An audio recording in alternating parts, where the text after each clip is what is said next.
From Beyond 1920 by H.P. Lovecraft, narrated by Sam Kusi. Horrible beyond conception was the change which had taken place in my best friend, Crawford Tillinghast. I had not seen him since that day, 2 months and a half before, when he had told me toward what goal his physical and metaphysical researches were leading, when he had answered my awed and almost frightened remonstrances by driving me from his laboratory and his house in a burst of fanatical rage. I had known that he now remained mostly shut in the attic laboratory with that accursed electrical machine, eating little and excluding even the servants, but I had not thought that a brief period of 10 weeks could so alter and disfigure any human creature. It is not pleasant to see a stout man suddenly grown thin, and it is even worse when the baggy skin becomes yellowed or greyed, the eyes sunken, circled and uncannily glowing, the forehead veined and corrugated, and the hands tremulous and twitching. And if added to this there be a repellent unkemptness, a wild disorder of dress, a bushiness of dark hair, white at the roots, and an unchecked growth of pure white beard on a face once clean-shaven, the cumulative effect is quite shocking. But such was the aspect of Crawford Tillinghast on the night of his half-coherent message brought me to his door after my weeks of exile, such the spectre that trembled as it admitted me, candle in hand, and glanced furtively over its shoulder, as if fearful of unseen things in the ancient, lonely house set back from Benevolent Street. That Crawford Tillinghast should never have studied science and philosophy was a mistake. These things should be left to the frigid and impersonal investigator, for they offer two equally tragic alternatives to the man of feeling and action: despair if he fail in his quest, and terrors unalterable and unimaginable if he succeed. Tillinghast had once been the prey of failure, solitary and melancholy, but now I knew, with nauseating fears of my own, that he was the prey of success. I had indeed warned him 10 weeks before, when he burst forth with his tale of what he felt himself about to discover. He had been flushed and excited then, talking in a high and unnatural, though always pedantic voice. "What do we know," he had said, "of the world and the universe about us? Our means of receiving impressions are absurdly few, and our notions of surrounding objects infinitely narrow. We see things only as we are constructed to see them, and can gain no idea of their absolute nature. With 5 feeble senses we pretend to comprehend the boundlessly complex cosmos, yet other beings, with a wider, stronger or different range of senses, might not see very differently the things we see, but might see and study whole worlds of matter, energy, and life which lie close at hand, yet can never be detected with the senses we have. I have always believed that such strange, inaccessible worlds exist at our very elbows, and now I believe I have found a way to break down the barriers. I'm not joking. Within 24 hours, that machine near the table will generate waves acting on unrecognized sense organs that exist in us as atrophied or rudimentary vestiges.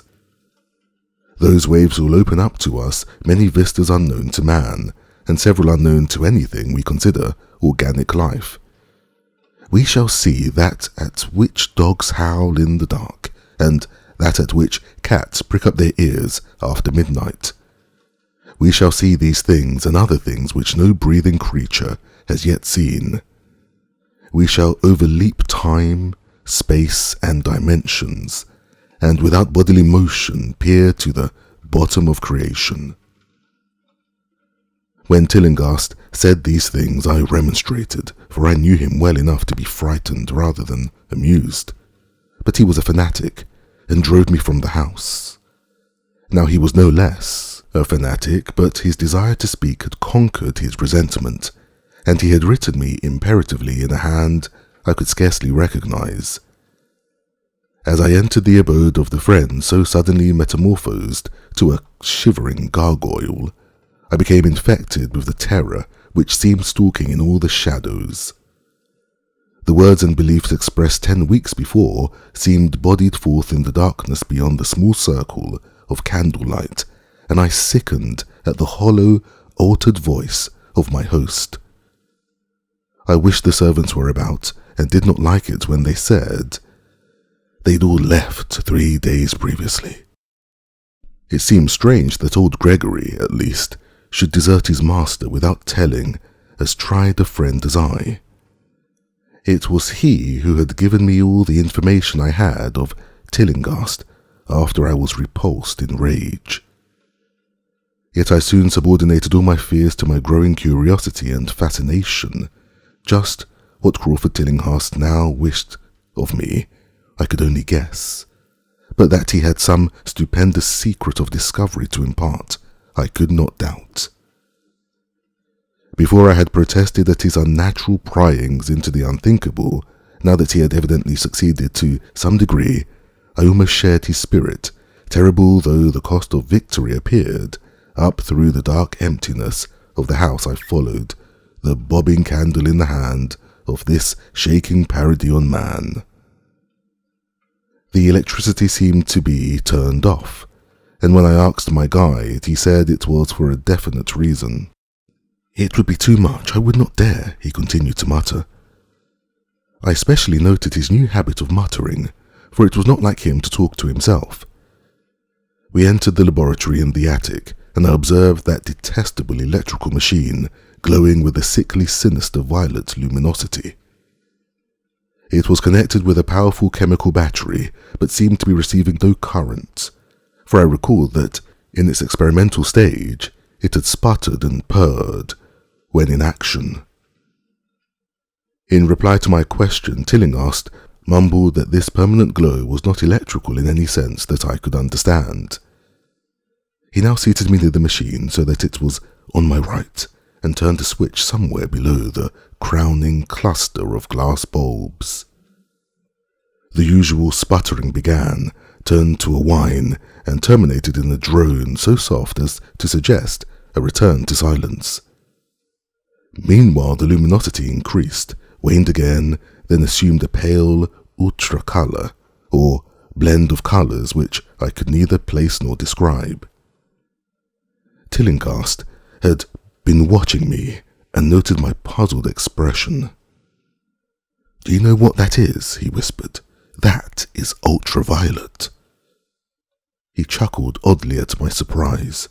"You thought ultraviolet was invisible, and so it is, but you can see that and many other invisible things now. Listen to me, the waves from that thing are waking 1,000 sleeping senses in us, senses which we inherit from aeons of evolution, from the state of detached electrons to the state of organic humanity. I have seen truth, and I intend to show it to you. Do you wonder how it will seem? I will tell you." Here Tillinghast seated himself directly opposite to me, blowing out his candle and staring hideously into my eyes. "Your existing sense organs, ears first, I think, will prick up many of the impressions, for they are closely connected with the dormant organs. Then there will be others. You have heard of the pineal gland?" I laugh at the shallow endocrinologist, fellow dupe and fellow parvenu of the Freudian. That gland is the great sense organ of organs. I have found out. It is like sight in the end, and transmits visual pictures to the brain. If you are normal, that is the way you ought to get most of it. I mean, get most of the evidence from beyond. I looked about the immense attic room, with the sloping south wall, dimly lit by rays which the everyday eye cannot see. The far corners were all shadows, and the whole place took on a hazy unreality which obscured its nature and invited the imagination to symbolism and phantasm. During the interval that Tillinghast was silent, I fancied myself in some vast and incredible temple of long-dead gods, some vague edifice of innumerable black stone columns reaching up from a floor of damp slabs to a cloudy height beyond the range of my vision. The picture was very vivid for a while, but gradually gave way to a more horrid conception, that of utter absolute solitude in infinite, sightless, soundless space. There seemed to be a void and nothing more, and I felt a childish fear which prompted me to draw from my hip pocket the revolver I always carried after dark, since the night I was held up in East Providence. Then from the farthermost regions of remoteness, the sound softly glided into existence. It was infinitely faint, subtly vibrant, and unmistakably musical, but held a quality of surpassing wildness which made its impact feel like a delicate torture on my whole body. I felt sensations like those one feels when accidentally scratching ground glass. Simultaneously, there developed something like a cold draft, which apparently swept past me from the direction of a distant sound. As I waited breathlessly, I perceived that both sound and wind were increasing, the effect being to give me an odd notion of myself as tied to a pair of rails in the path of a gigantic approaching locomotive. I began to speak to Tillinghast, and as I did so, all the unusual impressions abruptly vanished. I saw only the man, the glowing machine, and the dim apartment. Tillinghast was grinning repulsively at the revolver which I had almost unconsciously drawn, but from his expression I was sure he had seen and heard as much as I, if not a great deal more. I whispered what I had experienced, and he bade me to remain as quiet and receptive as possible. "Don't move," he cautioned, "for in those rays we are able to be seen as well as to see. I told you the servants left, but I didn't tell you how. It was that thick-witted housekeeper. She turned on the lights downstairs after I had warned her not to, and the wires picked up sympathetic vibrations. It must have been frightful. I could hear the screams up here in spite of all I was seeing and hearing from another direction. And later, it was rather awful to find those empty heaps of clothes around the house. Mrs. Updike's clothes were close to the front hall switch. That's how I know she did it. It got them all, but so long as we don't move, we're fairly safe. Remember, we're dealing with a hideous world in which we are practically helpless. Keep still." The combined shock of the revelation and of the abrupt command gave me a kind of paralysis, and in my terror, my mind again opened to the impressions coming from what Tillinghast called beyond. I was now in a vortex of sound and motion, with confused pictures before my eyes. I saw the blurred outlines of the room, but from some point in space, there seemed to be pouring a seething column of unrecognizable shapes or clouds, penetrating the solid roof at a point ahead and to the right of me. Then I glimpsed the temple-like effect again, but this time the pillars reached up to an aerial ocean of light, which sent down one blinding beam along the path of the cloudy column I had seen before.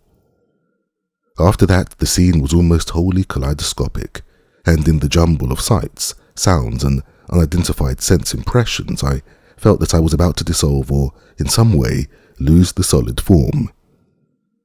One definite flash I shall always remember. I seemed for an instant to behold a patch of strange night sky filled with shining revolving spheres, and as it receded I saw that the glowing suns formed a constellation or galaxy of settled shape, this shape being the distorted face of Crawford Tillinghast. At another time I felt the huge, animate things brushing past me and occasionally walking or drifting through my supposedly solid body, and thought I saw Tillinghast look at them as though his better trained senses could catch them visually. I recalled what he had said of the pineal gland and wondered what he saw with his preternatural eye. Suddenly I myself became possessed of a kind of augmented sight. Over and above the luminous and shadowy chaos arose a picture which, though vague, held the elements of consistency and performance. It was indeed somewhat familiar, for the unusual part was superimposed upon the usual terrestrial scene, much as a cinema view may be thrown upon the painted curtain of a theatre. I saw the attic laboratory, the electrical machine, and the unsightly form of Tillinghast opposite me. But of all the space unoccupied by familiar material, objects, not one particle was vacant. Indescribable shapes, both alive and otherwise, were mixed in disgusting disarray, and close to every known thing were whole worlds of alien, unknown entities. It likewise seemed that all the known things entered the composition of other unknown things, and vice versa. Foremost among the living objects were great, inky, jellyish monstrosities which flabbily quivered in harmony with the vibrations of the machine. They were present in loathsome profusion, and I saw to my horror that they overlapped, that they were semi-fluid and capable of passing through one another and through what we know as solids. These things were never still, but seemed ever floating about with some malignant purpose.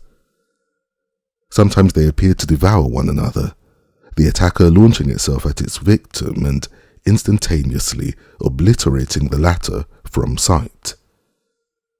Shudderingly, I felt that I knew what had obliterated the unfortunate servants, and could not exclude the things from my mind, as I strove to observe other properties of the newly visible world that lies unseen around us. But Tillinghast had been watching me and was speaking. "You see them? You see them? You see the things that float and flop about you, as through you every moment of your life? You see the creatures that form what men call the pure air and the blue sky? Have I not succeeded in breaking down the barrier? Have I not shown you the worlds that no other living men have seen?" I heard him scream through the horrible chaos and looked at the wild face thrust so offensively close to mine. His eyes were pits of flame, and they glared at me with what I now saw was overwhelming hatred. The machine droned detestably. "You think those floundering things wiped out your servants? Fool, they are harmless. But the servants are gone, aren't they? You tried to stop me. You discouraged me when I needed every drop of encouragement I could get. You were afraid of the cosmic truth. You damned coward. But now I've got you. What swept up the servants? What made them scream so loud? Do you know, eh? You'll know soon enough. Look at me. Listen to what I say. Do you suppose there are really any such things as time and magnitude? Do you fancy there are such things as form or matter? I tell you, I have struck depths that your little brain can't picture. I have seen beyond bounds of infinity and drawn down daemons from the stars. I have harnessed the shadows that stride from world to world to sow death and madness. Space belongs to me, do you hear? Things are hunting me now, the things that devour and dissolve, but I know how to elude them. It is you they will get, as they got the servants. Stirring, dear sir. I told you it was dangerous to move. I have saved you so far by telling you to keep still, saved you to see more sights and to listen to me. If you had moved, they would have been at you long ago. Don't worry, they won't hurt you. They didn't hurt the servants. It was seeing that made the poor devil scream so. My pets are not pretty, for they have come out of places where aesthetic standards are very different. Disintegration is quite painless, I assure you, but I want you to see them. I almost saw them, but I knew how to stop. You are not curious? I always knew you were no scientist. Trembling, eh? Trembling with anxiety to see the ultimate things I have discovered? Why don't you move on, then? Tried. Well, don't worry, my friend, for they are coming. Look, curse you, look, it's just over your left shoulder. What remains to be told is very brief and may be familiar to you from the newspaper accounts. The police heard a shot of the old Tillinghast house and found us there, Tillinghast dead, with me unconscious. They arrested me because the revolver was in my hand, but released me in 3 hours, after they found it was apoplexy which had finished Tillinghast, and saw that my shot had been directed at the noxious machine which now lay hopelessly shattered on the laboratory floor. I did not tell very much of what I had seen, for I feared the coroner would be sceptical, but from the evasive outline I did give, the doctor told me that I had undoubtedly been hypnotized by the vindictive and homicidal madman. I wish I could believe that, doctor. It would help my shaky nerves if I could dismiss what I now have to think of the air and the sky about and above me. I never feel alone or comfortable, and a hideous sense of pursuit sometimes comes chillingly on me when I'm weary. What prevents me from believing the doctor is this one simple fact, that the police never found the bodies of those servants whom they say Crawford Tillinghast murdered.